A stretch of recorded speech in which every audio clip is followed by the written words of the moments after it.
I hope the sound is good. Gosh, I smell. Welcome to the Rainbows and Unicorns podcast, where we share life things because life ain't all rainbows and unicorns, y'all. Life will never go as we want it to go, and I think that tomorrow I'm going to experience that firsthand as I go get my back cut open. So yesterday I finished 75 Hard, which, as you guys know, is a mental grit development program. I talked about it on the last episode. And today was 76 of 75. I still did the workouts. I went to PT this morning. I just finished my second workout. I have to get some post-workout real quick. But I think it's important that we understand we are not in competition with each other. So often we're looking at our counterparts and our peers thinking that's who we're in competition with, that they're trying to outdo us, that we have to be better than them. And I want to tell y'all, that's not who you're in competition with. Your biggest adversary, the person that's going to cause you the most grief, that's going to stop you from succeeding, it's that reflection in the mirror, man. It's that person that looks back at you every day. The biggest thing I've learned over the last 75 days is how many times we make excuses for why we can't or why we won't or why we don't. And we always have the best excuses. Mine's because I'm paralyzed. And I caught myself telling my coach this, and I'm like, Jesse, you're making an excuse. And it was an excuse. My dog, she's a mess. She's being really needy right now. I don't know what her deal is. She's like up my butt. I'm like, go away. Lesson learned. Dog cannot be in the room when I start recording. Look, early on in my injury, I often compared myself to other people that also have a spinal cord injury and where they were at and what they were accomplishing and what they were doing and what they were posting and how they were moving in the world. And I lost me within that. And I really want to challenge y'all, don't compare where you're at with someone else's journey. I forget where I read it once, but someone said, don't compare your page 1 to somebody's chapter 10. And that couldn't be more true. Stop comparing your day 1, your right now, to somebody else's middle of their journey, y'all. Like, you don't know what somebody went through to get to where they're at. And I'm very excited to open up about that throughout this pod and like how we can become better. But I cuss a lot. I have a lot to say. Last week I made an Instagram live where I got mad, man. I got really mad because I'm so tired of how shallow people are. As Brie calls it, everybody's a bunch of puddles because they're so shallow. And I love that. I love that analogy, but we are. Like, we care about the stupidest thing. All this vanity. Vanity doesn't matter, man. Like, what's your soul? What's your heart? What are you doing to help others? And if you can't answer those questions, those are the tough questions. And if you can't give an honest answer and say that you have a good soul, all that vanity doesn't matter. And I think we're so focused on, well, how many likes do I get? How many followers do I have? Y'all, from someone that has 108,000 followers, that shit doesn't mean shit. It doesn't mean anything. You don't change as a person just because you hit that. Money doesn't change from social media. Back when they were doing bonuses, it did, but they stopped doing that. Like, there's no incentive besides the clout, and that clout doesn't mean shit. Social media world is fake. You're literally only seeing someone's highlight reel. You're not seeing their struggles. You're not seeing their trials. You're not seeing their tribulations. And that's why I show up so authentically, because like what you see is what you get. You meet me in real life, you're going to get the same Jesse you see online, maybe with a couple more F words, because I filter myself a lot on the internet. Gosh, that's bad. I need to be better with my potty mouth. I have a potty mouth. It's bad. I just tell it like it is, man. Like, the reason I'm so passionate is because I started where you were at. I'm going to put my leg up for this. We about to get comfortable. I got to get a theme song going. But for real, I started where y'all are at. Like, I think back to when I was in rehab, and I'm like, how the hell am I going to live my life as a wheelchair user? How am I going to do this? There's no way. There's no way. There's no way. And I spent the first year of my injury, I partied, I drank a lot still. I went out, stayed up late, slept in late, would sleep until 1, 2 o'clock in the afternoon, binge Netflix. When I would get out of bed, I'd eat like a piece of cake, something sweet, ice cream maybe. I'd eat a whole pint of Talenti or whatever the heck it's called. In that plastic container with the screw-on cap, yeah, I'd eat a whole pint of that, no questions asked. And I was like 130 pounds when I left the hospital to my first year. I ended up being like 160 pounds at my heaviest. And the worst part was my ass would fall on the floor because I refused to use the slide board. So I would work on these pop-over transfers where you pop from one surface to another. I posted a short about it a couple weeks ago. But you pop from one surface to the other. And usually you would use a board under you. And I was like, screw that board. Like, I'm not carrying this thing everywhere I go. I already have to carry catheters. I gotta carry gloves and wipes and all this crap. I'm not carrying extra shit. So I refused to use it, and I was trying to teach myself to pop over, and I would fall on the floor at least 2 to 3 times a week, and I would be stuck there like 4 or 5 hours. I would just be stuck on the floor, hanging out, waiting for somebody to get home, rescue me. And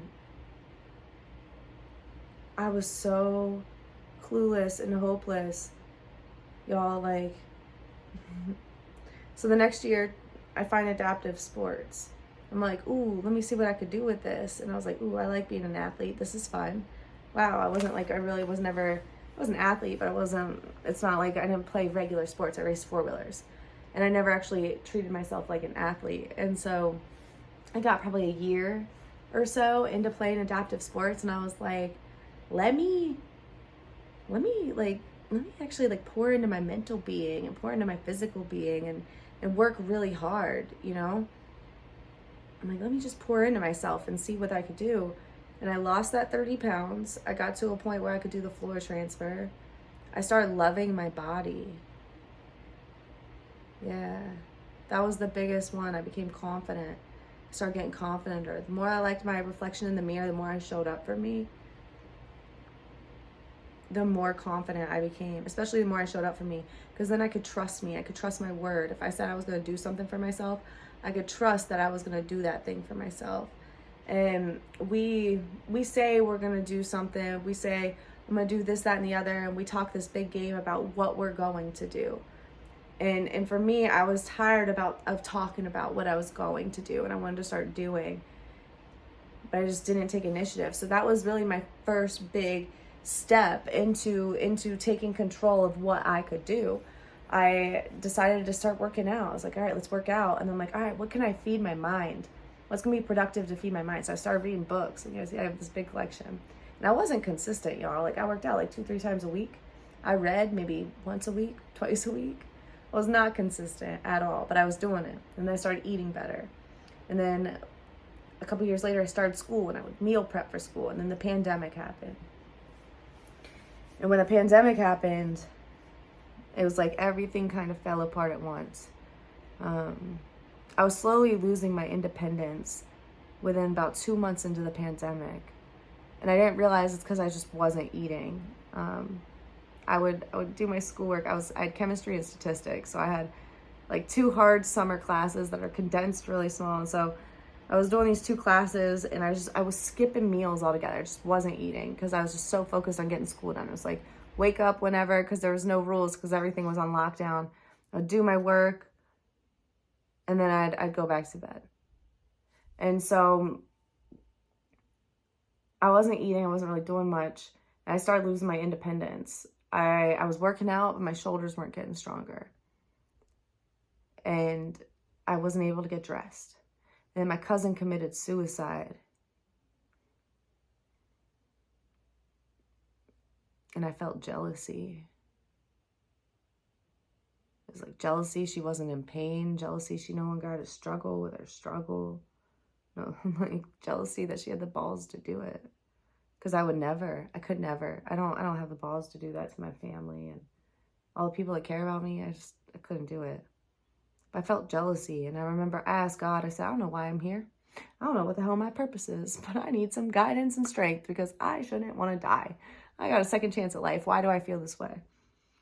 And so I like searched soul for God, told God, give me direction.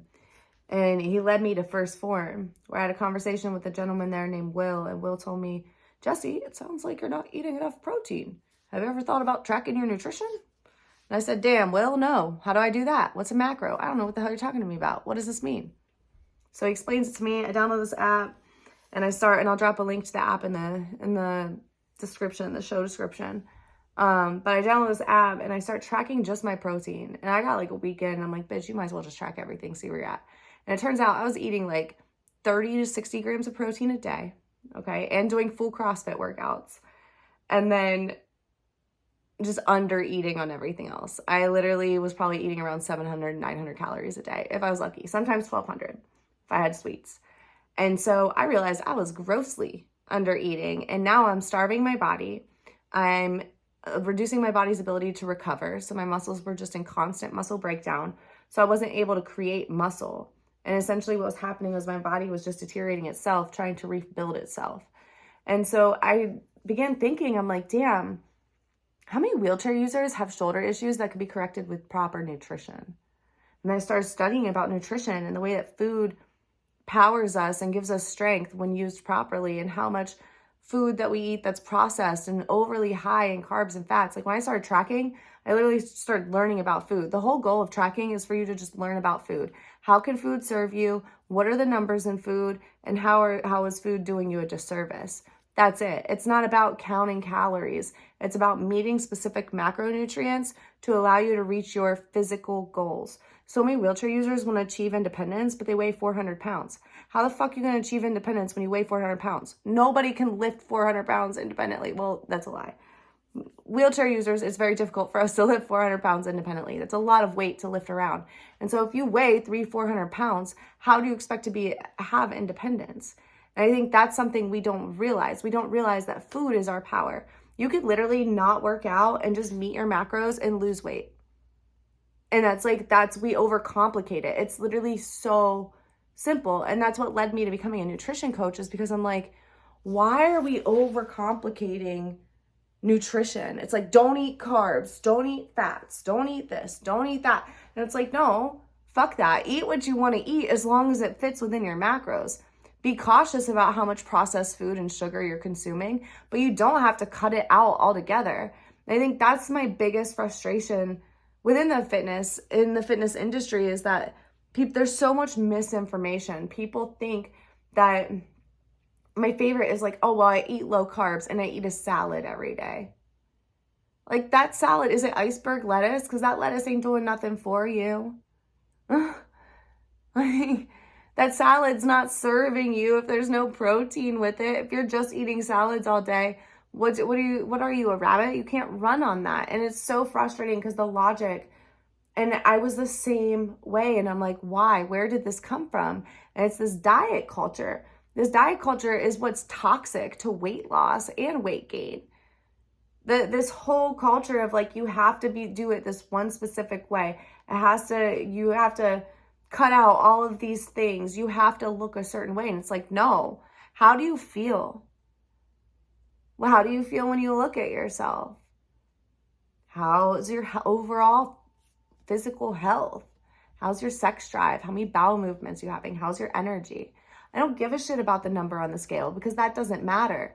That's not what determines results. That's not what drives results. It's taking progress photos and seeing the progress of you doing what you have to do, or the lack of progress. It's taking measurements to understand that, hey, the scale might not be moving, but your waist side is trimming. And early on in my coaching career, it's really where I really, really fucked up, to be completely honest, is I didn't make it a requirement for people to take these body metrics. I made it an option. I'm like, hey, if you would just take some body metrics, just maybe do this and it will help you. And it's like, no, that's not the answer. Those body metrics, like, they're non-negotiable. You've got to put those in, because that's what's going to allow you to continue to grow and develop. And that's what's going to give you true information, measurable information. I think the biggest thing that we forget is we cannot manage what we don't measure. And people are like, oh, well, I can. No, the fuck you can't. You're not special. You're not some superhuman. Like, life is crazy. Life is just like boom, boom, boom, boom, boom. And if we don't measure it, we don't have a tangible way to say, hey, we're doing the right things, unless we've created habits that allow us to do that. And even then, you've got to come back and measure it from time to time. Because if you just go off the rails and go live your life, then you don't know if you're on track. How do you know? There's so... You don't have to let what people tell you be your truth. We allow other people to dictate our lives. We allow other people to tell us what's right and wrong. We allow. A good example of this is the other week I was at the gym and I had transferred off the bench. I was switching out my weights and this man comes up to me and he's like, so why you in that thing? Didn't ask my name.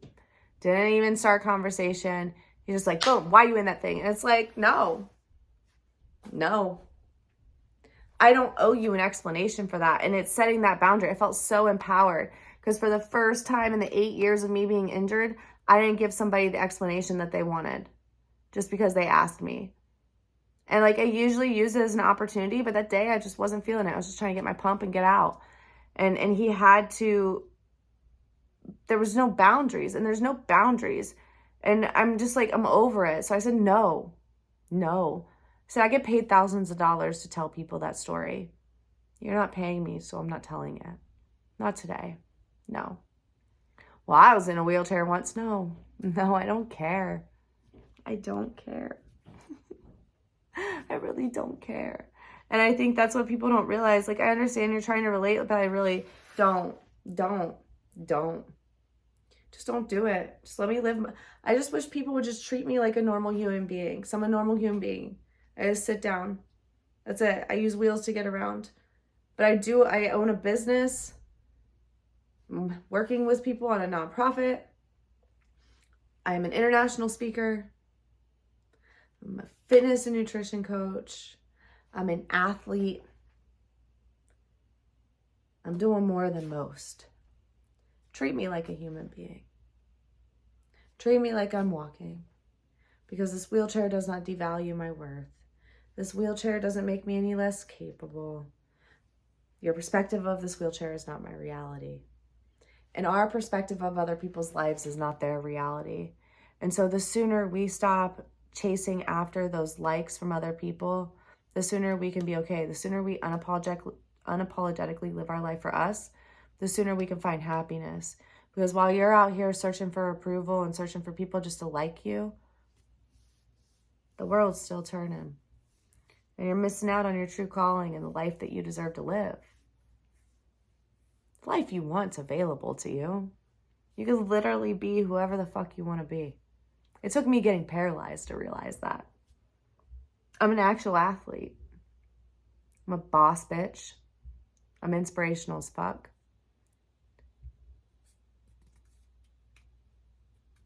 And I don't quit. Under no circumstances. And I think that's my favorite thing about me.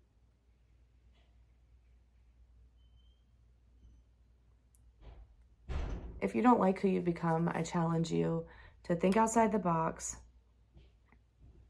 figure out who you want to be, figure out the habits that person would have of who you want to be, and then work as hard as you can to become that person. We'll see you next week.